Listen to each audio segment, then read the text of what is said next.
அழகே அழகு சரியில்ல. அடுத்த வர எபிசோட்ல சுரேஷும் நம்ம மதியம் இருந்துட்டு ஒரு ரெஸ்டாரண்ட்டுக்கு சாப்பிட்றதுக்காக கூட்டிட்டு போறாரு. அங்க போன உடனே பார்த்தீங்கன்னா, மதிக்கு என்ன பிடிச்சிருக்கோ அதை கேட்குறாரு. ஆனா மதி இருந்துட்டு அவங்களுக்கு பிடிச்சத சொல்றாங்க. ஆனா சுரேஷ் இருந்துட்டு ஃப்ரைட் ரைஸே சாப்பிடலாம் அப்படின்னு சொல்லிட்டு ஃப்ரைட் ரைஸை ஆர்டர் பண்ணி கொடுக்குறாங்க. கூடவே சிக்கனும் ஆர்டர் பண்ணி கொடுக்குறாரு. ஆனா சுரேஷ் நல்லா சாப்பிட்டுட்டு இருக்காரு. மதி சாப்பிடவே இல்லை, ரிட்டன் பண்ணிடுறாங்க. அதுக்கு அடுத்ததா சுரேஷ் இருந்துட்டு பயங்கர கடுப்பாகிறாரு. நேராக காருக்கு போகிறாங்க.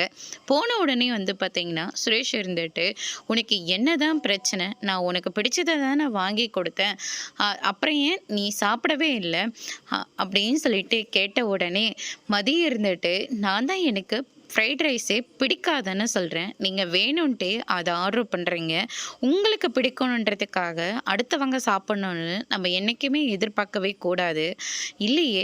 அன்னைக்கு என்ன பிடிச்சாலும் சரி, பிடிக்காமல் போனாலும் சரி, என்ன அண்ணன் வாங்கி கொடுத்தாலையும் அவங்க சாப்பிட்றாங்கல்ல, உனக்கு என்னதான் பிரச்சனை அப்படின்னு சொல்லிட்டு கேட்கவும், வாங்கி கொடுக்குறாங்கன்றதுக்காக பிடிக்காத சாப்பிட்ணுன்றது எந்த அவசியமும் இல்லை. இப்போ உங்களுக்கு பிடிக்காத நான் வாங்கி கொடுத்தா நீங்கள் சாப்பிடுவீங்களா?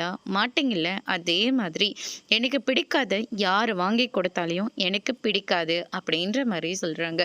இதை கேட்டோன்னு சுரேஷ் பயங்கரமா கோவப்படுறாரு. அதோட இன்னைக்கான பிரமோ முடிச்சிருக்காங்க.